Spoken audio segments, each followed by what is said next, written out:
começar dando alguns avisos. Depois tu confere.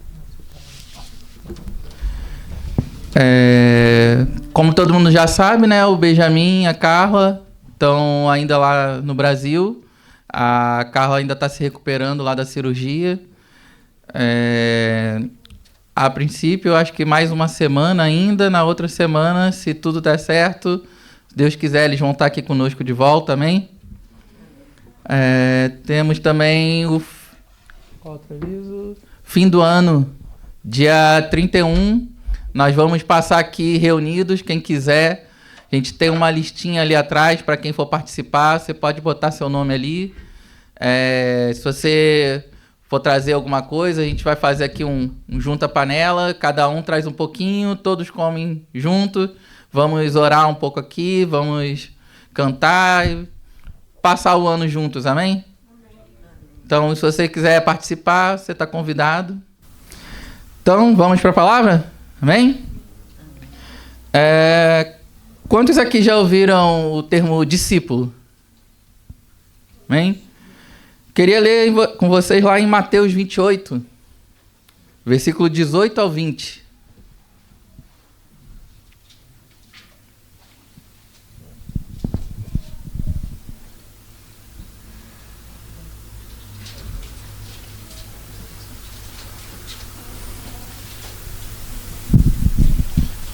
Amém? Jesus, aproximando-se, falou-lhes, dizendo: toda autoridade me foi dada no céu e na terra. Ide, portanto, fazei discípulos de todas as nações, batizando-os em nome do Pai, do Filho e do Espírito Santo, e ensinando a guardar todas as coisas que vos tenho ordenado. E eis que estou convosco todos os dias até a consumação dos séculos. O que Jesus mandou a gente fazer aqui nesses versículos? Alguém, gente? Me ajuda, gente. Ninguém? Falou o quê? Fazei discípulos de todas as nações. Ele não manda aqui a gente fazer crentes, cristãos, pessoas que vêm para a reunião no domingo. Não manda fazer pessoas boazinhas, pessoas da Assembleia, pessoas da Batista, pessoas da Videira. Ele manda o quê? Fazei discípulos de todas as nações. Mas um discípulo, ele também não é um cristão, ele não é um crente, ele não é tudo isso aqui que a gente falou. Mas o discípulo, ele é muito mais do que isso. Eu ver um exemplo, por exemplo, quem aqui é crente? Fiquei com medo.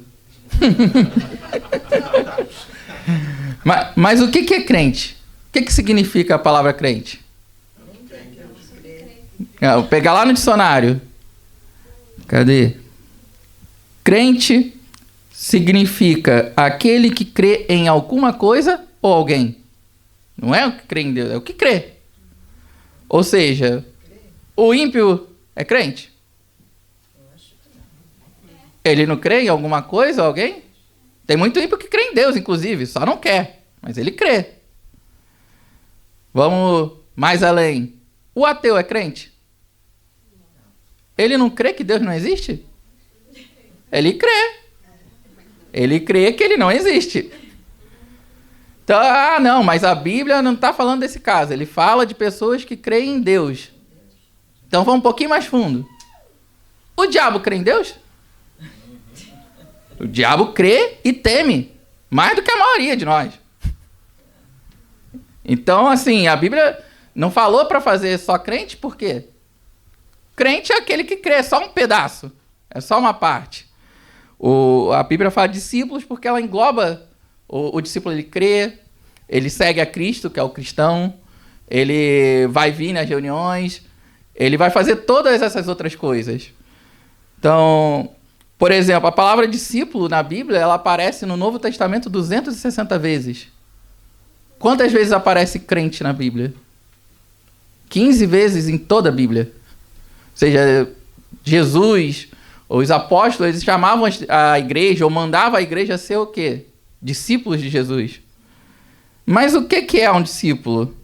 O que quer dizer essa palavra? Vamos voltar lá no dicionário. Discípulo é quem recebe a disciplina ou instrução de outra pessoa. quem segue as ideias e imita os exemplos de outro. Aquele que dá continuidade ao trabalho de outra pessoa. Você pode abrir aí a Bíblia em 1 Coríntios 11, versículo 1?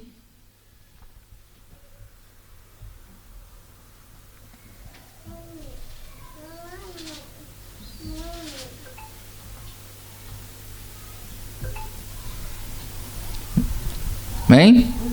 11, 1. Falando lá, sede meus imitadores, como também sou eu de Cristo. Paulo era um discípulo de Jesus, e o que ele ensinava, o que ele pregava? Sede meus imitadores. Como? Imitando a Cristo. Ou seja, ele era um discípulo, e ele fazia outros discípulos para imitar o mestre dele. Ele continuou o trabalho de Cristo.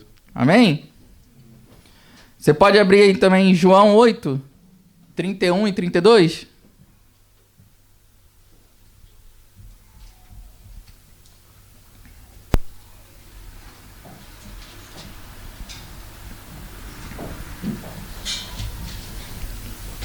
Oi? João 8, 31 e 32.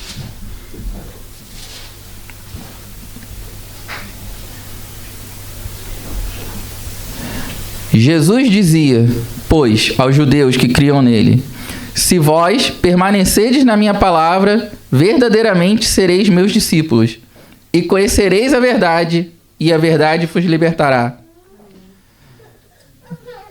O que é esse permanecer na palavra? O sentido desse permanecer é obedecer a palavra, você seguir a palavra. Concordam?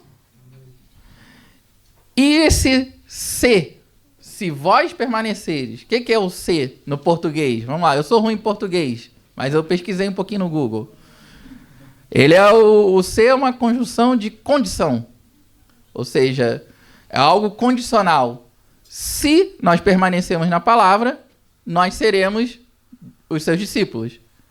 Então, se não permanecermos, se não obedecermos, nós não seremos discípulos. E muita gente às vezes lê assim o versículo 32, né? Às vezes você vê adesivo no carro, na casa, a pessoa bota na tela do celular, né? Conhecereis a verdade e a verdade vos libertará. É isso? Não é isso que tá. Tá, e conhecereis a verdade e a verdade vos libertará. Ou seja, ele está continuando o versículo anterior, que fala o quê? Se nós obedecermos a palavra, vamos ser discípulos, e somente se nós fizermos isso, conheceremos a verdade, e a verdade nos libertará. Ou seja, existem condições na Bíblia para ser discípulos, e cumprindo essas condições, nós recebemos também bênçãos em contrapartida, vem? Vamos mais um exemplo aí, João 15, 8.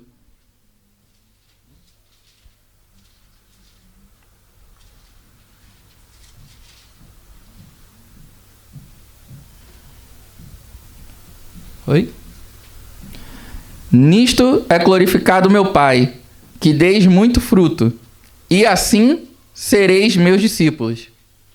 Ou seja, como que nós vamos ser discípulos? Quando nós darmos frutos. Ou seja, mais uma condição, o discípulo ele dá fruto. Tem que ser algo natural na vida do discípulo.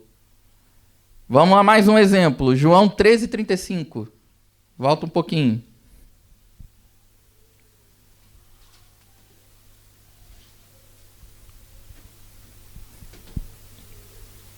Oi?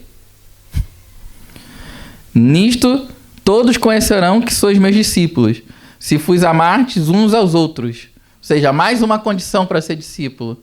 Nós precisamos o quê? Amar uns aos outros. Ou seja, na Bíblia ele tem várias condições para vários ensinamentos do que é um discípulo e o que nós precisamos fazer para ser um discípulo. Isso para todas as situações da nossa vida. Então, assim, vamos recapitular aqui o que nós já falamos. O que nós precisamos fazer? O que Jesus nos mandou fazer? Discípulos. Isso, só o Luiz que está ouvindo. E para isso nós precisamos ser o quê? Discípulos. E o que um discípulo faz? Ele imita e ele dá continuidade ao trabalho do mestre. E quando que nós vamos receber a recompensa, a bênção por fazer a nossa parte? Por exemplo, quando nós vamos ser libertos? Quando nós vamos verdadeiramente discípulos de Jesus. Amém? Correto? Todo mundo concorda? Podemos seguir? E como que nós vamos ser discípulos de Jesus? Se precisamos imitar Cristo, onde que a gente vai pegar esse modelo para a gente poder imitar? Você pode abrir aí em 2 Timóteo 3, 16 e 17?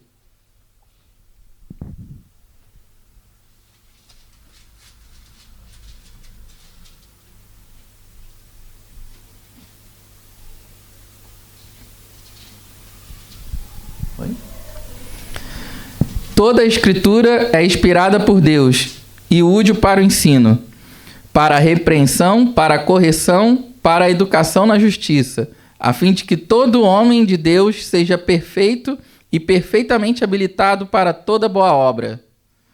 Ou seja, onde que está esse modelo? Onde que nós vamos aprender a imitar e a ser um discípulo de Jesus?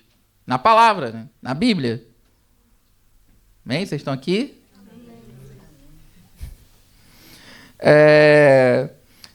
Tem uma frase que eu gosto muito, que eu acho que ela serve para qualquer situação na vida de um discípulo. Você precisa tomar uma decisão sobre algo que você está em dúvida se é certo, se é errado. Você precisa... Alguém às vezes te magoou, te ofendeu, você precisa saber como que você vai reagir.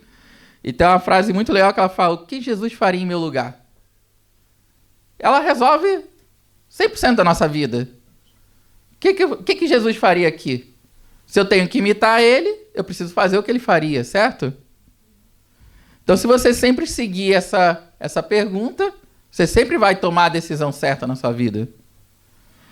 Mas, assim, existem vários modelos na Bíblia do que a gente precisa seguir, do que a gente precisa imitar. Mas eu queria falar um pouquinho sobre aliança. Um modelo de aliança que Deus deixou para nós. Quantos aqui têm uma aliança com Deus?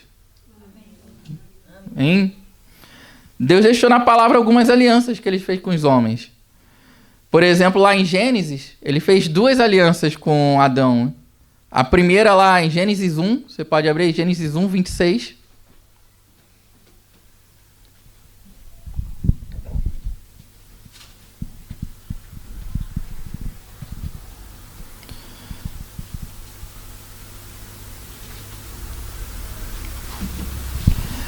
E disse Deus: façamos o homem à nossa imagem, conforme a nossa semelhança, e domine sobre os peixes do mar, sobre as aves do céu, sobre o gado e sobre toda a terra, e sobre todo réptil que se move sobre a terra. Ou seja, aqui é na criação do homem, Deus faz uma aliança, ele dá uma bênção para o homem e ele bota o homem no controle de tudo. E fala que o homem vai ser a imagem e semelhança de Deus. E lá em Gênesis 3, no versículo 15 ao 19, ele já faz outra aliança. Vamos lá? Gênesis 3, 14 e 19. Então o Senhor Deus disse à serpente: visto que isso fizeste, maldita és entre todos os animais domésticos e és entre todos os animais selváticos. Rastejarás sobre o teu ventre e comerás pó todos os dias da tua vida. Porém, inimizade entre ti e a mulher, entre a tua descendência e o seu descendente. Este te ferirá a cabeça e tu lhe ferirás o calcanhar. E a mulher disse: multiplicarei sobremodo os sofrimentos da tua gravidez. Em meio de dores darás à luz a filhos.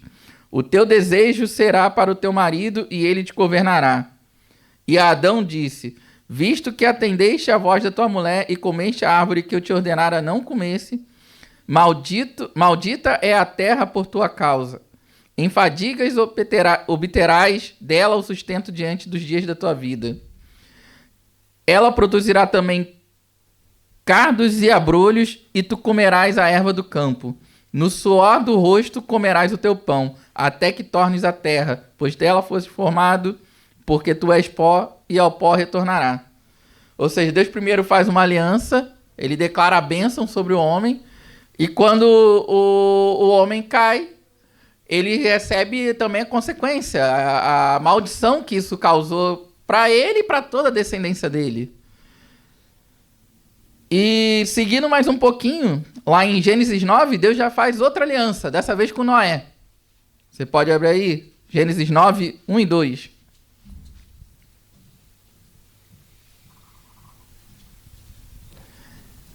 Abençoou Deus a Noé e a seus filhos, e lhes disse: sede fecundos, multiplicai-vos e enchei a terra. Pavor e medo de vós virão sobre todos os animais da terra e sobre todas as aves do céu. Tudo que se move sobre a terra e todos os peixes do mar nas vossas mãos serão entregues. Ou seja, Deus aqui, novamente, ele faz uma aliança parecida com a de Adão. Por que isso? Porque o plano de Deus é imutável. O plano de Deus sempre foi e sempre vai ser o mesmo. Ele quer ter uma família, ele quer que o homem seja uma família numerosa que viva junto com ele. Amém? Mas o homem, ele continua quebrando essa aliança.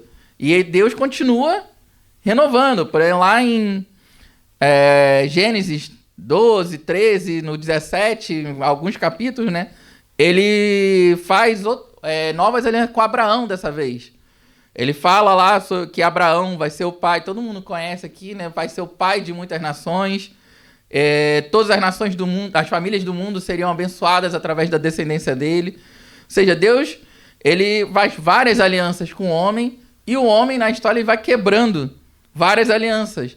Mas Deus, ele continua sempre fiel, e ele sempre dá uma nova chance ao homem. Amém? E ele vai continuando assim até que vem Jesus, né? E vem a aliança perfeita, que é a morte de Jesus. No Velho Testamento, como que as pessoas se purificavam dos pecados? Eles precisavam sacrificar um animal, né? E a pessoa pecava, ela tinha lá tempo em tempo fazer um sacrifício, porém agora nós estamos na nova aliança.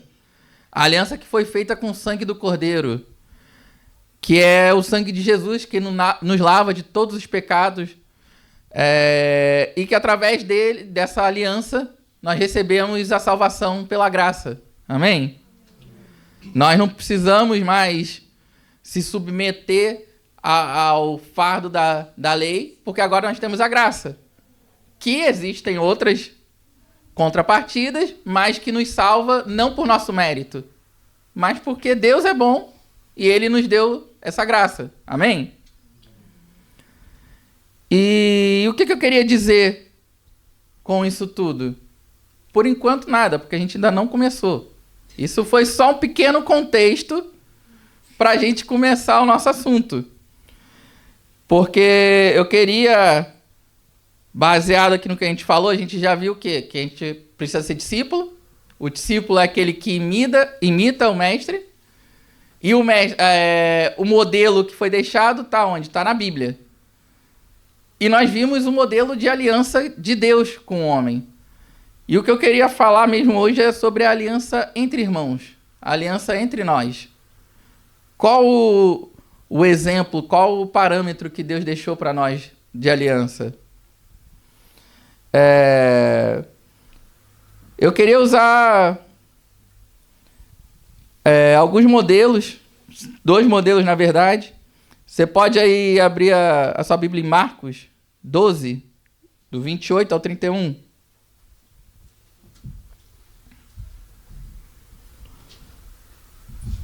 Antes da gente passar para os modelos, quantos acham aqui que a aliança com os irmãos é importante? Amém? Todos acharam? Marcos 12, 28 ao 31. Chegando um dos escribas, tendo ouvido a discussão entre eles, vendo como Jesus lhe houvera respondido bem, perguntou-lhe: qual o principal de todos os mandamentos?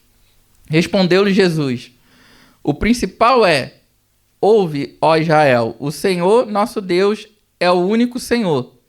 Amarás, pois, o Senhor teu Deus de todo o teu coração, de toda a tua alma, de todo o teu entendimento e de toda a tua força. O segundo é: amarás o teu próximo como a ti mesmo. Não há outro mandamento maior do que estes. Alguém lendo isso aqui pode achar que Deus apagou lá os 10 mandamentos. Não, aquilo lá não tem mais validade. Era no Velho Testamento, não é mais válido. Mas você já parou para comparar os 10 mandamentos com essa palavra? Com essa fala de Jesus? Vamos aqui fazer um destrinchamento. Os 4 primeiros mandamentos. Sobre o que eles falam? Eles falam do nosso relacionamento com Deus. Ele tem lá: não terá outros deuses, não fará imagens, não tomarás o nome do Senhor em vão, consagrará o sábado a Deus. E os outros 6 mandamentos? Ele fala sobre relacionamento entre pessoas. Honra teu pai e tua mãe, não matarás, não adulterarás, não furtarás, não darás falso testemunho e não cobiçarás. Ou seja, Jesus resumiu toda a lei em 2 mandamentos. Porque se você ama a Deus acima de todas as coisas, você automaticamente vai praticar os 4 mandamentos e qualquer outra situação que possa envolver Deus. Quando você ama o seu próximo como a ti mesmo, você vai praticar todos os 6 mandamentos. Você não vai matar, você não vai roubar, você não vai cobiçar, você não vai fazer todas aquelas coisas e qualquer outra coisa que seja semelhante a essa. Ou seja, ele resumiu e ao mesmo tempo ele expandiu os 10 mandamentos. Isso aqui engloba tudo que estava lá e todo o resto que existe. Ou seja, o mais importante é a nossa aliança com Deus. Em segundo lugar, a nossa aliança um com os outros. Amém? Como diz lá em João 13:35, né, a gente já leu, nisso todos conhecerão que sois meus discípulos, se vos amardes uns aos outros. E é um pouquinho sobre essa questão da nossa aliança que eu queria agora começar a falar. Um dos pontos para sermos discípulos é amar uns aos outros. Ou seja, sem isso nós não seremos considerados discípulos do Senhor.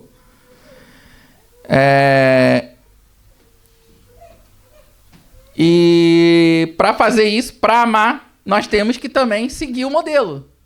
Tudo, lembrando lá o que a gente já fez, é seguir o modelo. Ou seja, como vamos amar? Todo mundo aqui conhece João 3,16, né? Porque Deus amou o mundo de tal maneira que deu seu Filho unigênito para que todo aquele que não pereça tenha vida eterna. Mas vamos abrir lá agora em 1 João 3,16.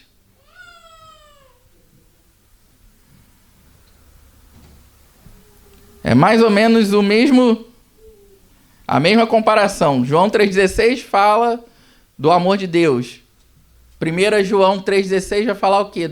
Do nosso amor com os irmãos. Nisso conhecemos o amor, que Cristo deu a vida por nós e devemos dar nossas vidas pelos irmãos. Como que nós devemos dar a nossa vida? Da mesma forma que Cristo deu a vida dele. Ou seja, sem esperar nada, independente do que o irmão faça pra gente. Esse é o exemplo principal que nós devemos manter nas nossas alianças.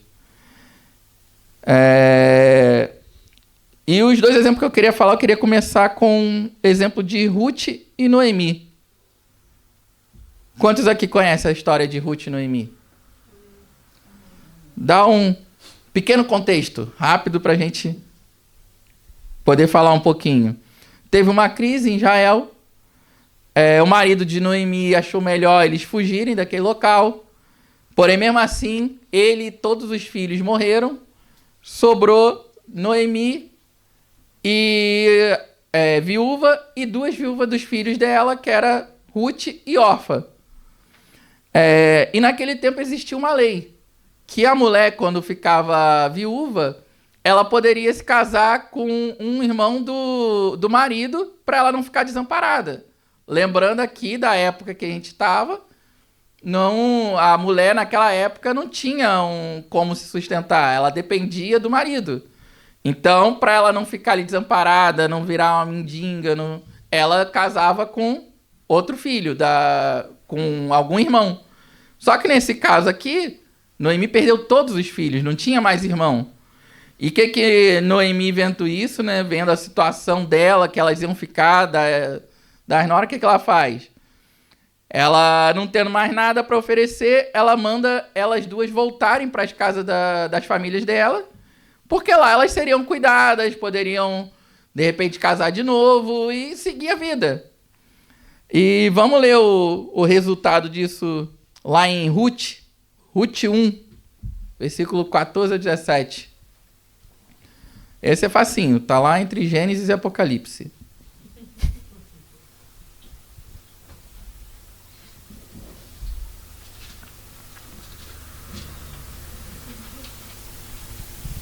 Amém? Então, de novo, choraram em voz alta. Orfa, com um beijo, se despediu de sua sogra. Porém, Ruth se apegou a ela.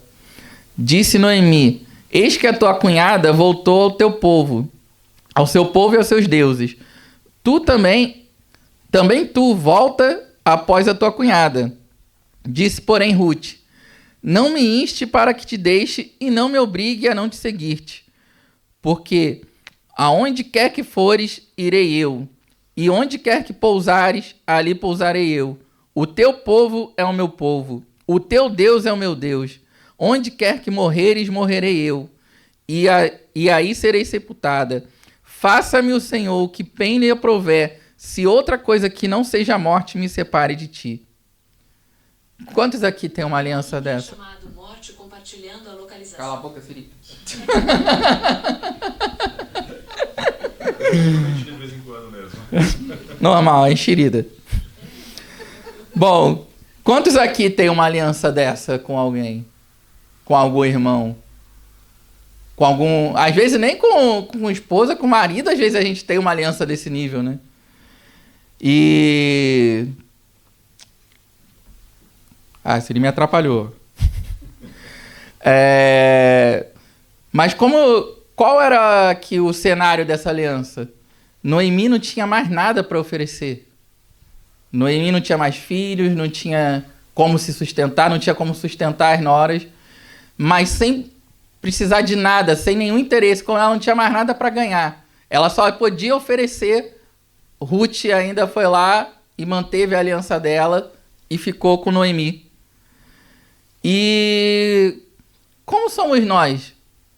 Quando às vezes a gente tá o irmão, às vezes a gente está cansado, o irmão às vezes fala demais, o irmão às vezes é meio chato, ou às vezes o irmão nos magoou, ele fez alguma coisa que nos ofendeu. Como que a gente faz? A gente mantém a nossa aliança ou na primeira dificuldade a gente mete o pé e se vira aí que eu não tô nem aí? Lá em Mateus 5, no 41, fala lá: se alguém te obrigar a andar 1 milha, vai com ele 2. Às vezes a gente não anda 50 metros. A pessoa está ali, às vezes, precisando de uma palavra, de uma oração, de um conselho. Às vezes a gente, não, hoje não dá não, hoje tem futebol, vou assistir o jogo. Como que a gente é nas nossas alianças? Mas você sabe o que aconteceu aqui nesse caso de Ruth e Noemi? Elas primeiro passaram dificuldade, elas passaram fome, mendigaram. Aí você pode abrir lá em Ruth 5:17 para a gente ver o resultado desse compromisso de Ruth.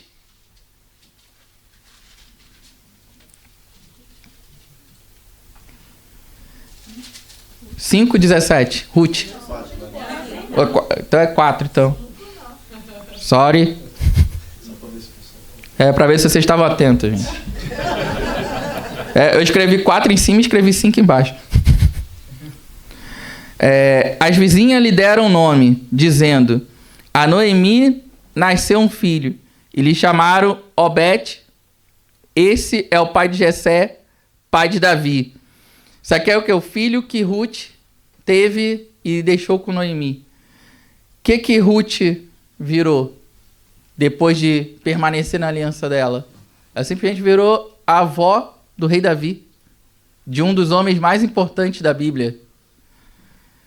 Continuar um pouquinho lá para Mateus 1:5.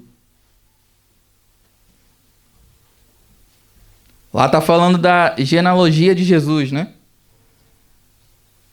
Salmão gerou a Raabe e a Boaz. Salmão gerou de Raabe a Boaz. Este, de Ruth, gerou a Obed. E Obed a Jessé. E continua. Mas, ou seja, o que está aqui? Ruth virou descendente de Jesus. Ela está na genealogia de Jesus. Ou seja, um ato dela de manter, de não quebrar a aliança dela. Ela primeiro passou uma dificuldade. Ela não tinha nada a receber, mas ela só tinha como dar na Noemi. Mas ela foi honrada por Deus. Ela virou a bisavó de Davi. Ela está na genealogia de Jesus. Ou seja, quando nós somos fiel às nossas alianças, Deus também nos honra. Amém? E eu queria falar o próximo exemplo, que é Jonatas e Davi. Quem conhece aqui Jonatas e Davi? Lá em 1 Samuel 18, versículos 1 ao 4.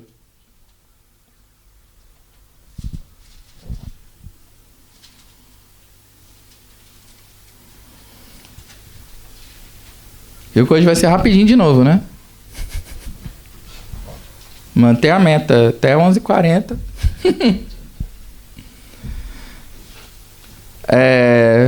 Todos acharam? Sucedeu que, acabando Davi de falar com Saul, a alma de Jonatas se ligou com a de Davi. E Jonatas o amou com a sua própria alma. Saul, naquele dia, o tomou e não lhe permitiu que tornasse para a casa de seu pai. Jonatas e Davi fizeram uma aliança, porque Jonatas o amava como sua própria alma. Despojou-se Jonatas da capa que vestia e a deu a Davi, como também a armadura, inclusive a espada, o arco e o cinto. Eu queria falar um pouquinho aqui dessa aliança. O que significa cada ato desse que Jonatas fez? Primeiro ele despojou-se da capa. O que era a capa naquela época? Capa era um sinal que falava sobre quem você era. Porque Jonatas era um príncipe.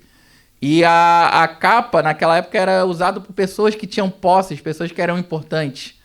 Ou seja, quando ele retira a capa e tá a Davi, o que ele está falando? Eu não sou melhor do que você.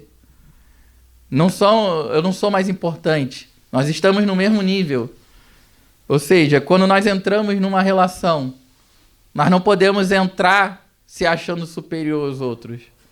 Pelo contrário, a palavra você pode abrir em Filipenses 2:3. Vamos ver o que a palavra diz sobre isso.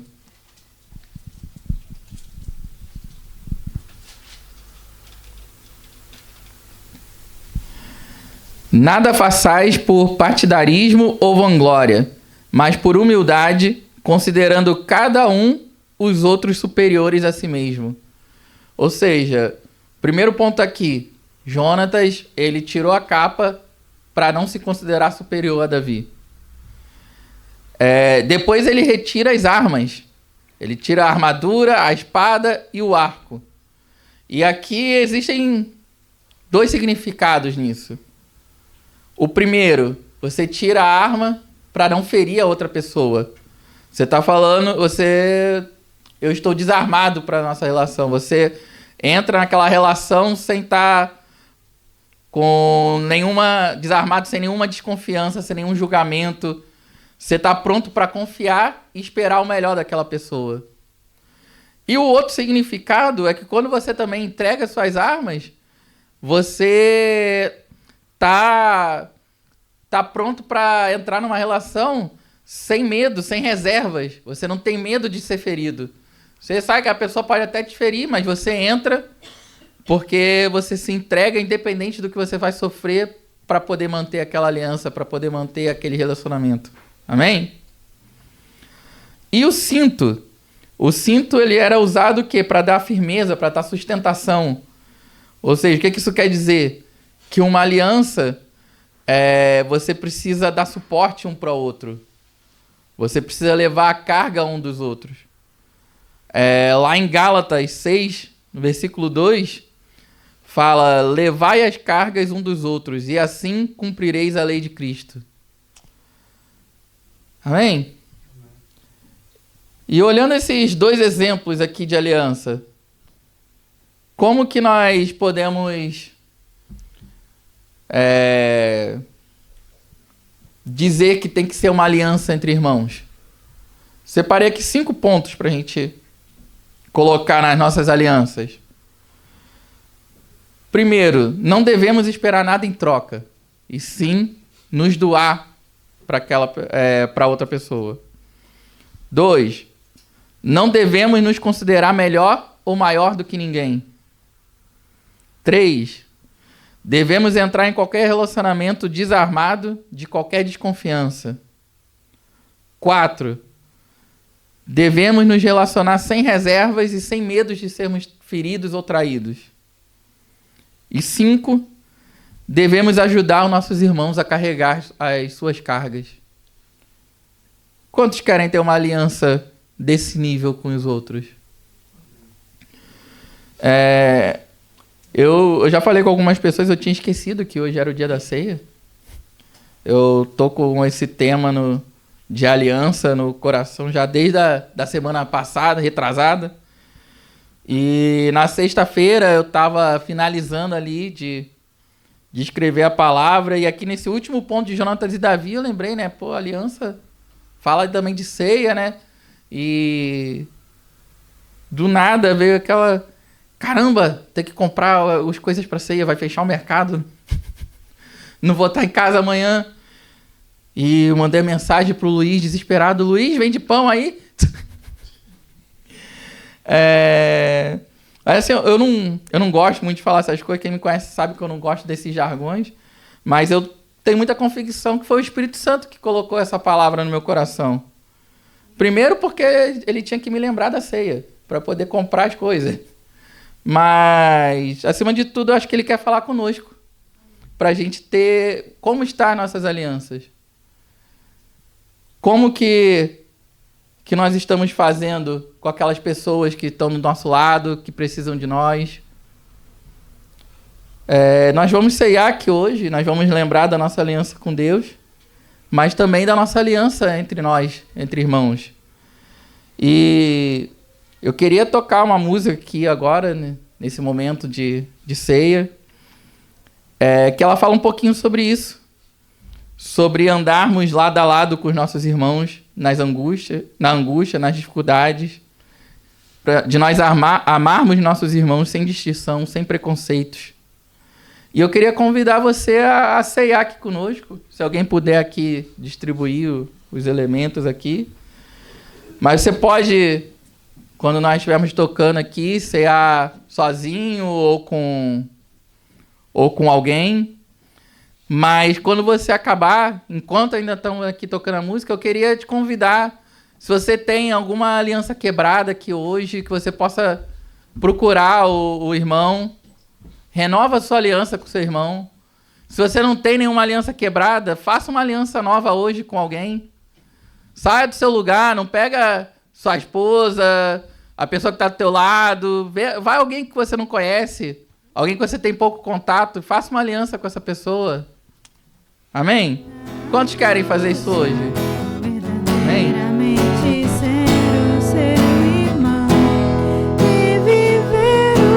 irmãos. Aleluia. Vamos estar encerrando a nossa ceia e fazendo a oração final. Amém? Eu espero que Deus tenha falado com todos aqui nesta manhã. quão importante que é a nossa aliança um com os outros. Eu sei que talvez seja muito difícil pra gente que mora num país estrangeiro e é difícil da gente encontrar pessoas que têm a mesma mentalidade que a gente e que partilham a mesma fé, mas cada pessoa que está aqui do seu lado é um presente de Deus para você. Por mais que você ainda não reconheça, que seja uma coisa muito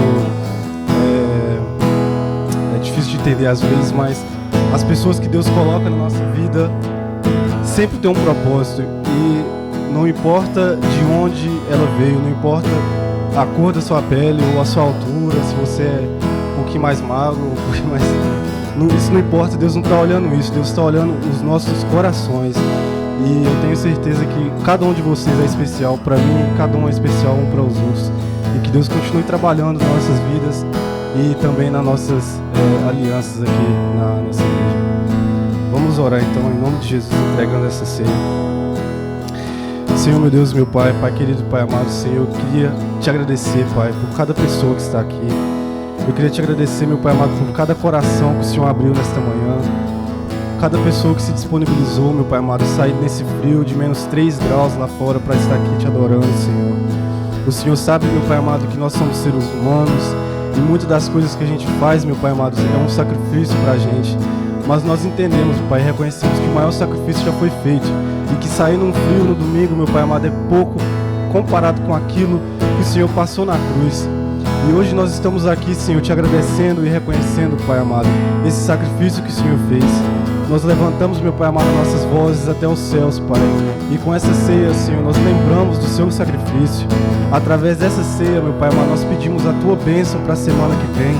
E que tudo que venha acontecer nas nossas vidas, seja trabalho, escola, estudos, que o Senhor venha derramar a tua bênção. E eu profetizo na vida de cada um, meu Pai amado, a tua glória.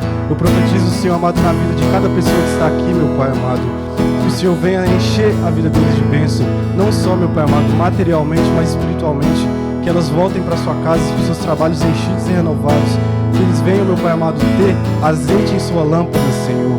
Que essa semana seja uma semana de boas notícias, uma semana de casos resolvidos, uma semana, meu Pai amado, que o Senhor venha trazer respostas.